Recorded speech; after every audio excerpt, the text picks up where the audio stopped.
Hello Lolas, welcome back to my channel, guys. I have here with me baby Taraji.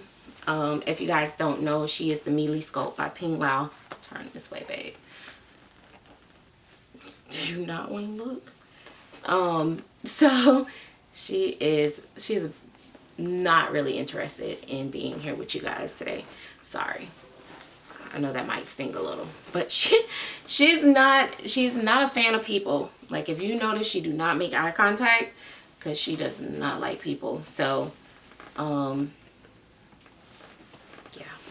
but that's just who my Taraji is, right? So this is Taraji, if you guys don't know. I painted her in to resemble my real life daughter, which is the one that's actually expecting now, Tamara. So this is Taraji. Taraji is also one of my favorite actors, so I thought, why not? And this is how I used to do my girls' hair all the time. Either it was the plaits or twists, but in a whole bunch like this, because I didn't know how to do hair any other way, really. She has human hair. She was rooted by Sentimental Babies. I sent her the version human hair. And occasionally I have to, well, human hair I forget, and every now and then I have to put a little bit of oil or something in it, because so it don't be dry and brittle to the point of it breaking off, but not oily to where it's getting into her paint, so to speak. Just on the hair a little bit. I did it a couple months, her in Brooklyn. So yeah, so anyway, I brought her on because I'm like, you know what, her shoes are so dusty, guys. That's how I know when my babies have just been sitting in one spot for so long, because like her eyes be dusty, their little face will be a little dusty sometime, and it's like, okay, it's time for me to get them dressed. Like her and Joey, I probably change them once a year, twice a year if they're lucky. But they're always out on display. And I really love her in these shoes and this dress. So, and I love, the thing I love about the Duval kits, I don't like the half body thing, because you gotta find the zip ties that work just right, and I still haven't mastered that part yet. So but what I love is how they are so posable, and you can do so much with their little limbs, because it's only from here to their feet that is like vinyl. This is cloth, and this part is cloth, but she does have like her chest plate so that, you know, she can wear like tank tops and stuff like that, and it goes all the way around the back, and then her arms are jointed, and so it's like, yeah, so I really love that that part of it. But yeah, so wouldn't mind having another one of these. I do love the new Bountiful Baby Toddler that is as big almost, and but it's full cloth. So and probably if you put a full body armature in it, oh, it does come with a full body armature, which is going to be amazing. Yeah, so yeah, that one I really love. I want to get me some more toddlers, and I want to do some more videos with just my toddlers. I'm gonna get them all dressed up and do a video. Well, I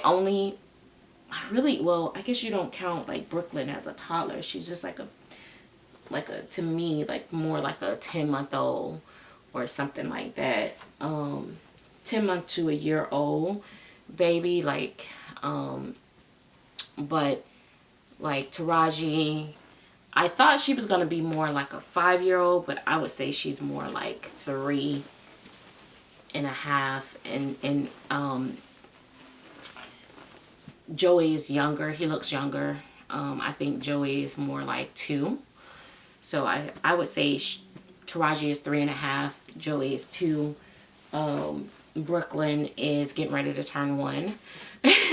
So that's how I view it. But yeah, let me see. I don't want to expose her, but yeah. So you see how she has this like chest plate, and then this part is cloth. I just love that. I love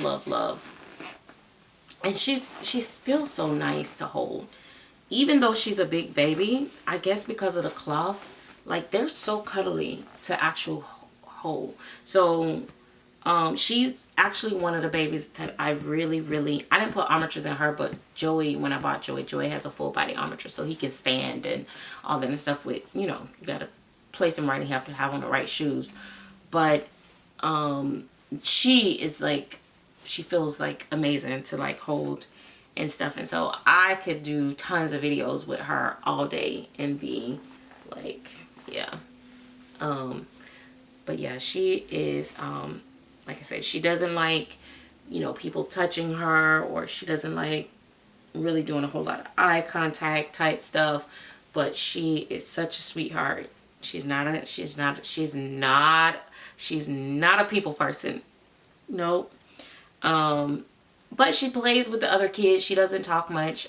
She'll talk to Joey when they're by themselves. So that's the type of child she is. Okay, true story. My daughter that's like this baby, she didn't talk until she was almost 3. She was pretty quiet, like really quiet. And this is a funny story, very personal story. And when one night, because when I was married, we never argued in front of the kids, or we never talked about serious stuff in front of the kids. We always get them to bed. If we got into the slightest disagreement, we would like pause it and be like, okay, we'll talk about it and we'll get the babies to sleep. And then like you would think like somebody turned the radio off and then turned it on, because we'll be like, and then it'd be like, blah, blah, blah, blah, blah, blah. So we was talking, and I was telling her dad, I said, I don't know, do you think it's normal that she doesn't speak and stuff like that? And he's like, she's fine. He's like, she can talk, she just don't want to talk. And I was like, but you think that's normal? Like the other, you know, my other baby had been talking like really early, like she talked all the time. And he was like, every baby is different. She's probably gonna be, you know, she's probably gonna be like me, she's not gonna talk that much and this and that. And so he was kind of like on the defensive side, like, leave my baby alone, there's nothing wrong with her. And I'm just like, little tink tink got a problem. But okay, again, please don't get stuck on a bubble gum. Stay with me on the story. So I was like, okay, so I just was so concerned as a mother. Like, we would go places and people were like, oh, they're so cute. And one lady had the audacity to ask me, I'll never forget, we were in Dillard's, and she was like, oh, she's so cute. She was in the stroller and she was like, she's so pretty. And then she said, and also my daughter had the wide space between her eyes, because right now, even to this day, like her eyes are kind of like this, and her dad has that wide space, but when they're younger, it looks even more pronounced, like the willow sculpt. And so the lady was like, but is she okay? So I'm like, who asked somebody that? I was like, yeah, she's fine. She just don't speak. She just doesn't talk to people. And but anyway, that night that we had the conversation, the next morning she got into bed with the other kids, because she would play and do all types of stuff, and I could tell she was really, you know, smart and stuff. No questions on that stuff, but it was just she didn't speak. So she says to me, if you don't like my dad name on your polished nails, then you can just take them off. Like, she didn't just say one word. Like, she said like this whole sassy read to me, like, you don't like my dad name on your nails, then just take them off or something. And I was just like, what? I couldn't even process it. So after that, she didn't just go to talking, like full talking. That was like it. And then she didn't. And then the daycare had told me, because I always took my kids to different daycares, and I took her to the daycare, and the daycare had told me that, she said, Mom, I really think that you need to start considering like separating the two, because they were 16 months apart. So my oldest daughter and the other 16 months. And she's like, do they ever like stay at their grandmother's house without the other? And I said, no. If they get one, they get both. And she's like, do you ever like put them, you know, differently? And I used to dress them like twins too. But she was like, because it's almost like she is dependent on her sister. So my oldest would tie her shoes. If her nose was even running, she would be there wiping her nose. Like, she would do everything for her. And she would speak for her and stuff like that. And she said, I noticed they were in the room in the play centers, and we stepped out just to see what she would do. Well, when she was alone and if her sister was there, she would talk to her sister. She would be talking to her sister. But the moment they walked back in, she was quiet. And if other kids walk up to them, then she would stop talking. And so they said, I think she needs to be separate from her sister a little bit so she can learn to do things on her own and become a little bit more independent. I didn't really follow that so much, but because it was hard to separate them, because that's, you know, my mom wasn't going to just get one without the other and stuff like that. But eventually she came into her own, and then she was like, I don't want to wear the same color as Keisha. I don't want to wear the same clothes as, I don't want the same cereal as her and stuff. I want my own colors. And my kids were always like color coordinated, but they would wear the same thing. So Keisha color was pink, Tam color was red, no, blue, Tabitha was red, so on and so forth, like all the way down to like their socks, their shoes, their underclothes, their pajamas, everything. They had like maybe 2 colors a piece that they would always be in, and that was their thing. Like, even if they wore the same size, I knew it was their clothes by the color. Anyway, I say all that to say that I kind of gave Taraji that similar personality. But when I saw this kit, I was so emotional. I bought the kit from JLS Reborns at first, initially. That was the first one I got, because I was painting this one. It's my first time painting this type of vinyl and stuff, and I was freaked out about it. And I still feel like today I could have done even better on the skin tone and stuff and the details, because I painted it a second time, and the second baby was far more beautiful than mine, but it was a different skin tone. That baby was closer to my color. And she's with a private collector right now. But I don't know, like, so yeah, so I bought that baby. I'm sorry, see, I be losing where I'm at. So I bought the baby from JLS Reborns, and when I opened the box, open it up, because the baby looked so much like Tamara. Like, the sculpt itself looked like so much like Tamara.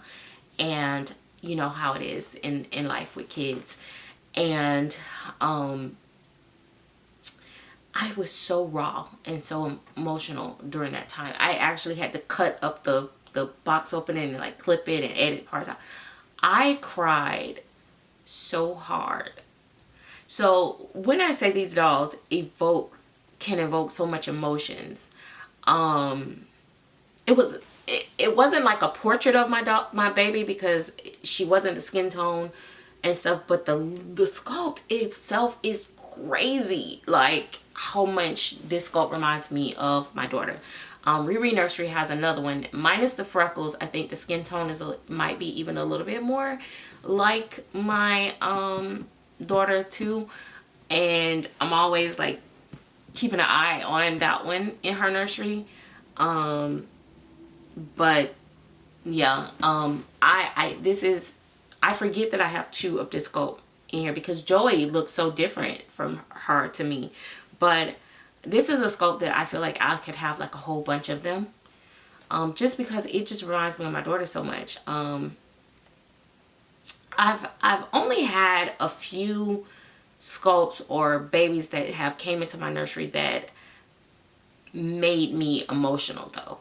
I remember I used to say, oh my gosh, these people are always crying over these dolls. Like, they can't be serious right now. Like, you know, and as passionate as I am about it, I didn't understand why some people would have such emotional box openings.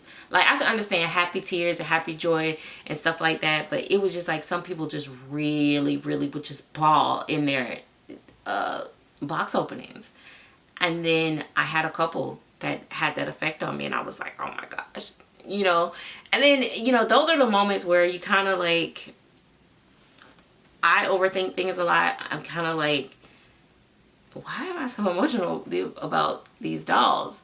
So then I become like our people that judge us, you know, and then I start judging myself. But now, whatever. If I cry, I scream, I laugh, whatever, it is what it is. I understand that this is art, and art is supposed, to me, art is a feeling. And I feel like when somebody put so much passion into the work, it follows the doll. It's just like I tell people all the time, when I paint a Bonnie Brown sculpt, it's something about her sculpting that is so, I don't know, like you could feel the passion in, I say feel, but see, I can feel the passion in her sculpts. When like I said, when I was going through the loss of my grandmother, who pretty much raised me, I was working on a Laura. It was so satisfying to sit there, and so soothing and healing to paint. Like, I just don't know, like this hobby has so many different facets, and I don't even know how I got here on this conversation. But you know, it really breaks my heart when I see like people just really judging us so harshly and don't really understand it, because in my mind it's like, you're missing out. Or at least don't do that to people. Like, and I think to myself, like, when people go, oh, these people are crazy, you know, they're, you know, oh, something is wrong with them, or they're sick, or they need help. And I think to myself, like, if you see a child that is delayed or have a mental issue or something like that, do you go up to that child and say, oh, look at you drooling all over yourself, how pathetic?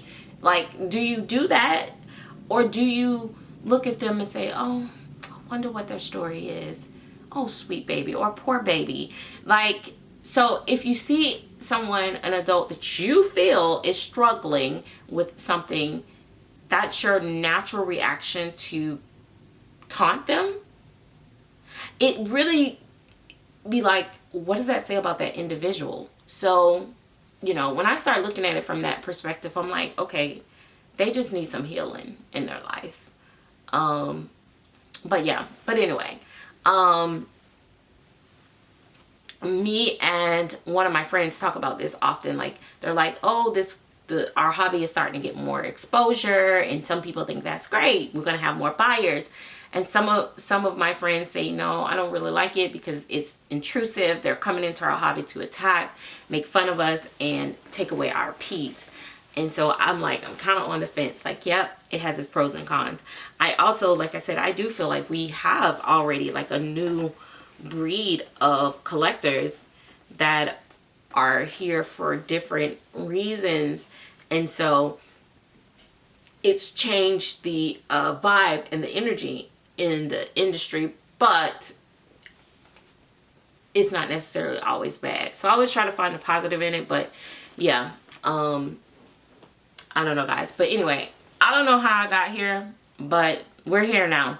So anyway, guys, if you have not checked out the last video and answered the question, if you want to be a part of the journal exchange, please, you know, drop your name there. I should have said drop your name and location, like state, not address, just state, the state that you're in. But because I could have possibly paired up, well, I don't think I want to pair up people in the same state, because then they might end up with the same stuff, or then people, you know, make people uncomfortable when they be like, can I meet you in person? And people like, you know, no, let's just keep it at shipping.